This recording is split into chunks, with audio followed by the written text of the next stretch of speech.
Place à la lecture dans Il était une fois un livre. Voir la mer, donc il s'est fait nommer en Bretagne, il était l'instituteur de ça. Avec Nathalie Ramage sur Fréquence 8. Bonjour à tous et à toutes.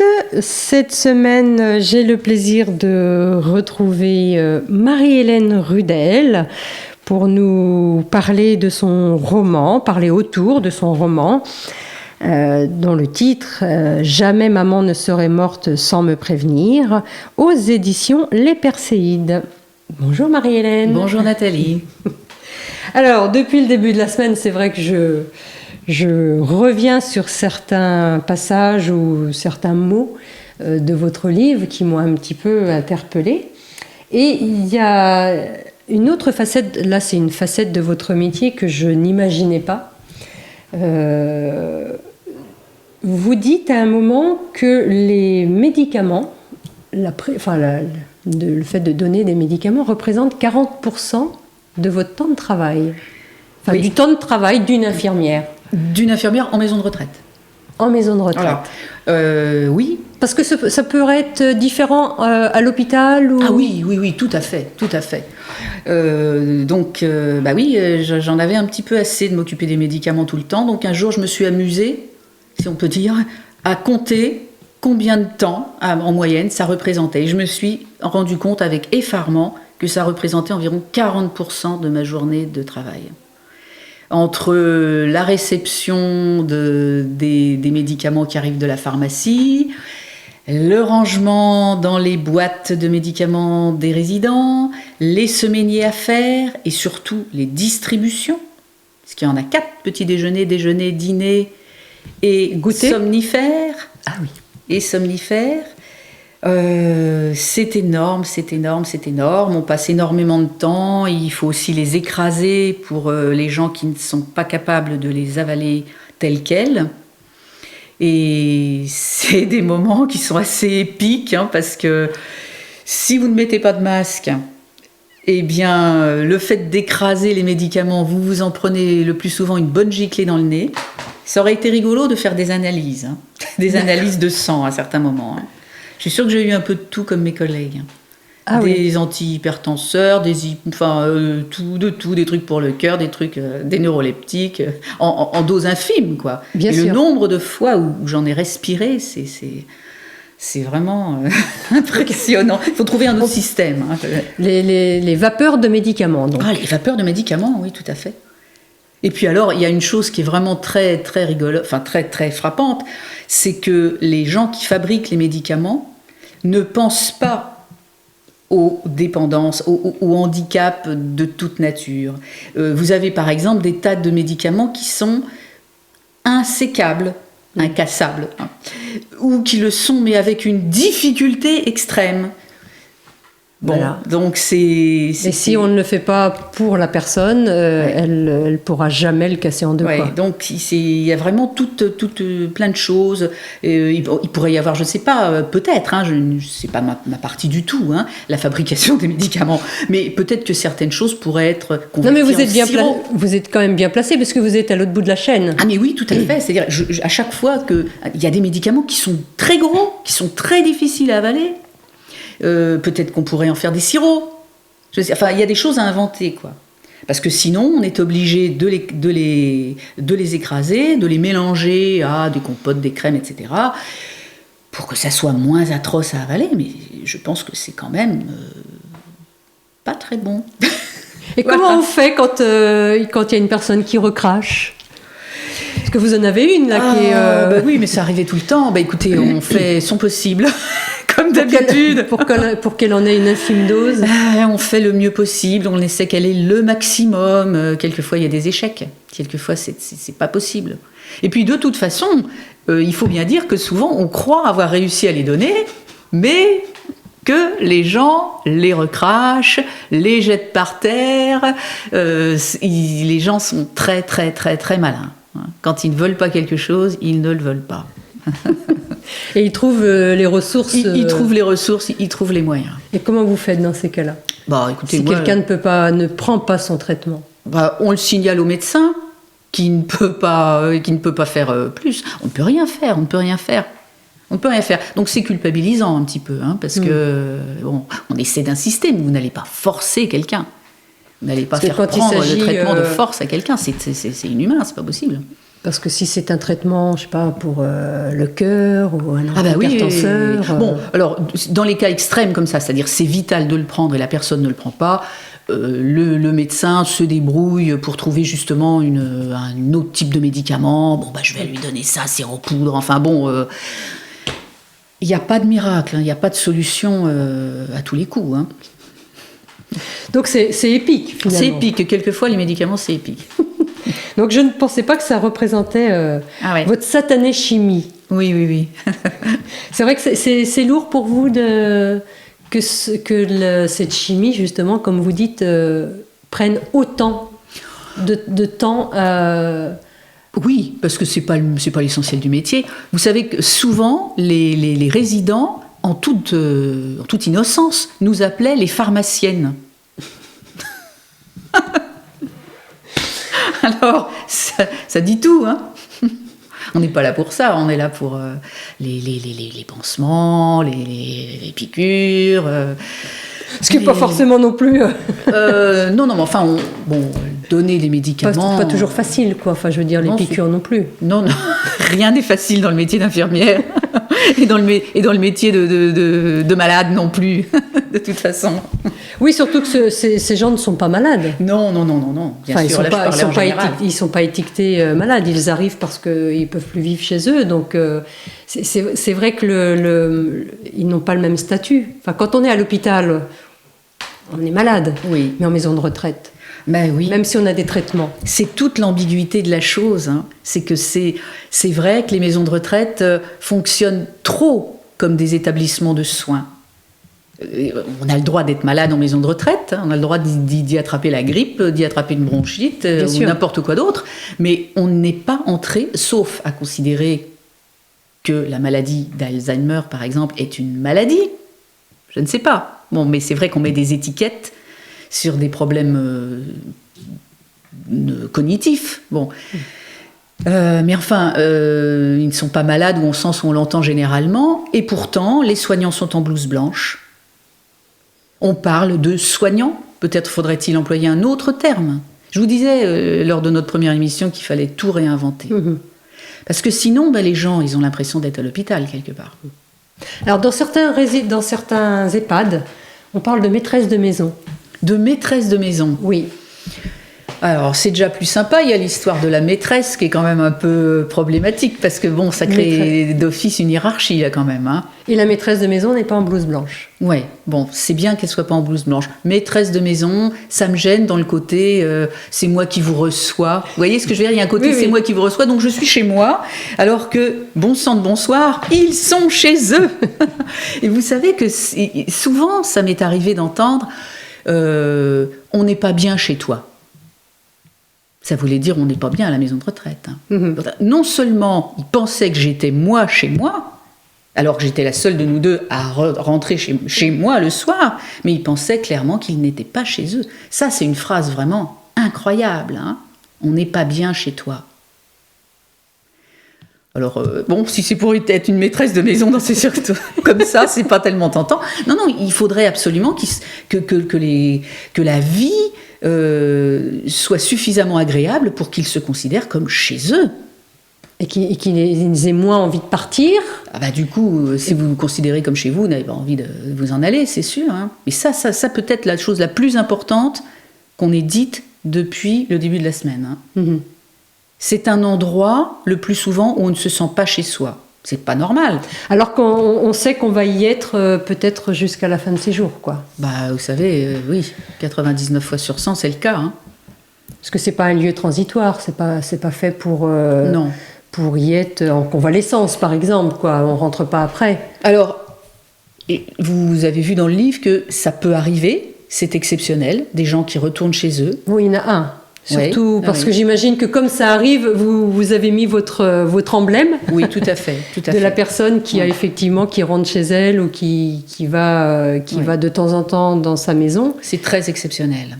Et puis il y a aussi parfois les ventes de maisons qui sont nécessaires pour payer la maison de retraite. Quoi. Ça, c'est un Donc autre après, drame. les gens se retrouvent sans alternative et ils ne peuvent plus rentrer chez eux parce qu'ils n'ont plus de chez eux. Eh bien oui, tout à fait. Tout à fait. Je voulais vous dire quelque chose. J'ai perdu ma pensée. Parce que ça, c'est pas grave, ça me reviendra. Parce que là, c'est un monsieur, enfin un résident qui retourne, qui invite même un autre résident à aller chez lui. C'est vrai que ça fait un petit peu copinage, quoi. Mais bon, ça peut donner un semblant aussi de. Ah oui, c'est tout à fait exact. Hein. Enfin, c'est pas la vraie personne. En oui, fait, bien sûr. C'était une femme, c'était c'était pas un homme et tout. Mais j'ai vraiment connu quelqu'un qui est retourné chez lui, quoi, ou chez elle. Chez elle, oui. Oui, tout à fait. Ça arrive. Il y a des places d'hébergement temporaire dans les maisons de retraite. Vous avez remarqué que depuis le début, on dit maison de retraite et pas EHPAD. Hein. Oui. Alors, en fait, c'était un EHPAD où j'étais, mais je déteste ce terme. Mais bon. Donc, il y a des places d'hébergement temporaire. Elles sont notoirement insuffisantes. C'est parce que ça c'est important. Quelquefois, pour que l'entourage puisse souffler, ça permet justement d'éviter l'entrée véritable. Bien sûr. Et il y en a très peu. Et puis, il y a aussi le mensonge. C'est-à-dire que pour mieux faire passer la chose, et encore une fois, ça n'est pas une accusation, bien des familles disent « c'est pour quelque temps, le temps de te reposer, on va voir, etc. » Bon, mais en fait, c'est très, très, très rare de rentrer chez soi. Hein, très, très rare. C'est pour ça qu'il faut bien réfléchir avant.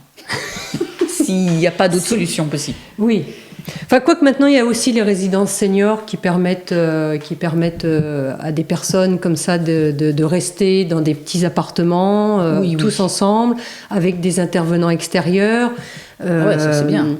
Des salles de convivialité aussi, où voilà, on est chez soi, on n'est pas en maison de retraite, mais à la fois on est bien accompagné. Il y a des intervenants extérieurs qui viennent pour les repas, qui sont là tout le temps, quoi.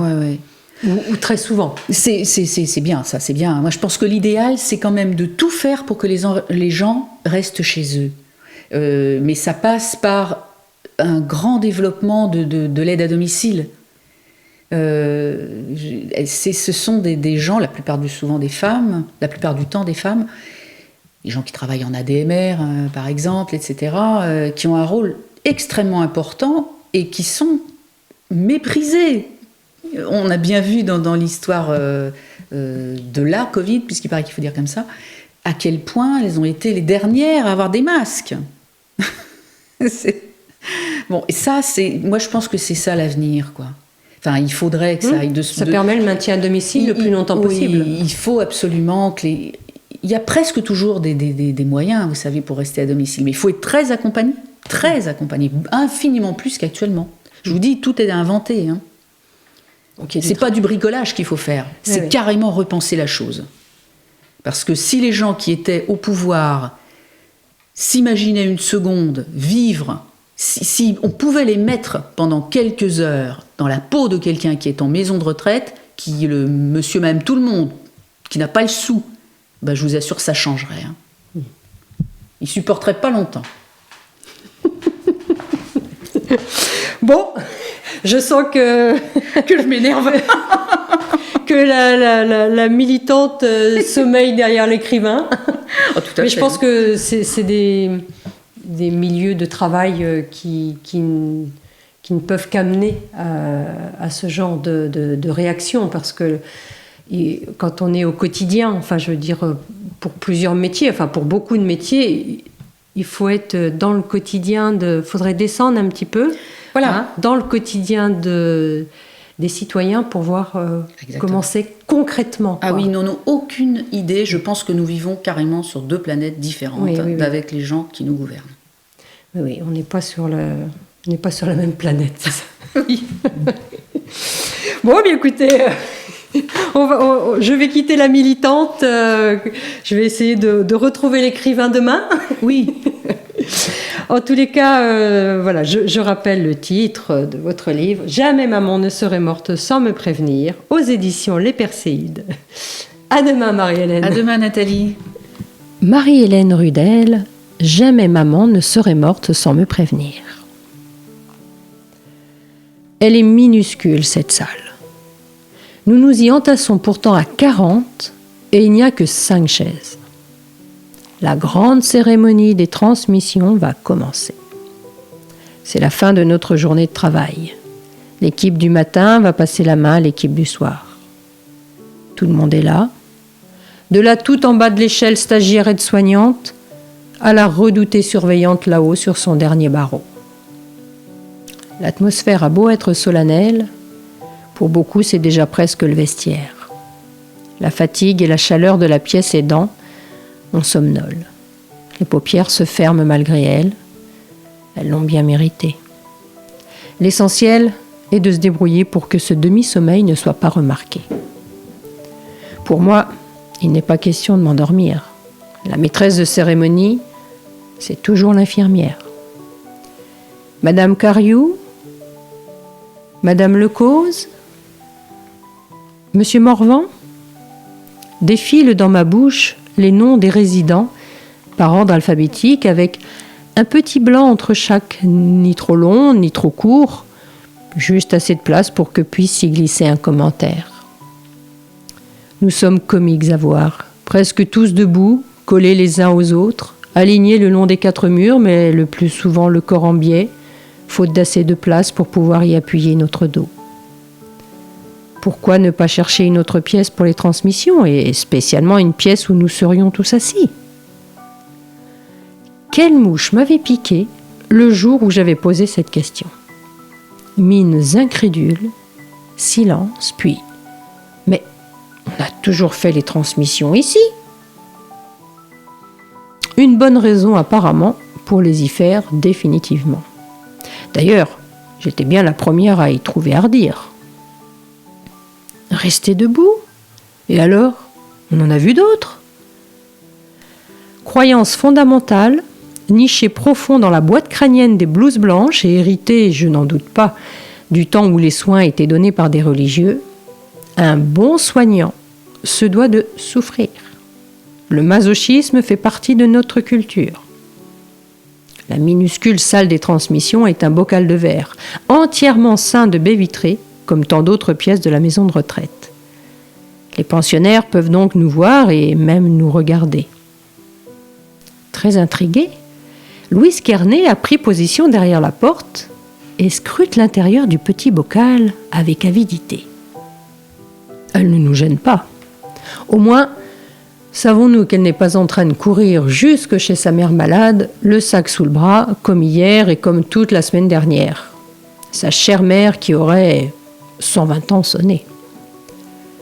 Elle pose 2 doigts sur la poignée de porte, hésite, renonce, s'éloigne de quelques pas, revient, puis, cette fois décidée, appuie sur la clenche, entre dans le bocal, referme silencieusement la porte derrière elle et, le plus naturellement du monde, se fait une place entre une épaule droite et une hanche gauche. Une chose est sûre, depuis son entrée, les transmissions n'intéressent plus personne. Toute l'attention est tournée vers l'intruse. Mine choquée, coup d'œil complice, petits rires qui se retiennent. Madame Kerney a réveillé les demi-dormeurs. Totalement fermée à nos états d'âme, elle s'est fondue dans le décor. Rien ne la distingue de nous, sinon quelques rides de plus. On la prendrait pour une soignante. Madame Kerney a pris ses distances avec la réalité depuis longtemps. Elle ne comprend pas un traître mot de ce qui se dit. Mais elle sait qu'il s'agit d'une grand-messe. Elle a joint ses mains sur son ventre, elle a baissé la tête, elle écoute religieusement.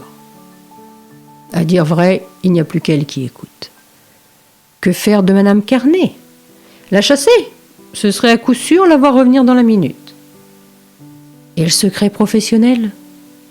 On ne badine pas avec le secret professionnel et, en principe, Madame Kerney n'a pas sa place ici. En principe. Ne sachant que faire, nul ne fait rien. Sa présence parmi nous révolutionne notre vie de soignant. Oh, merveille ! Depuis quelques minutes, l'artificielle barrière qui nous sépare des soignés est tombée. Place à la lecture dans Il était une fois un livre Il voir la mer, donc il s'est fait nommer en Bretagne, il était l'instituteur de Sarzeau. avec Nathalie Ramage sur Fréquence 8.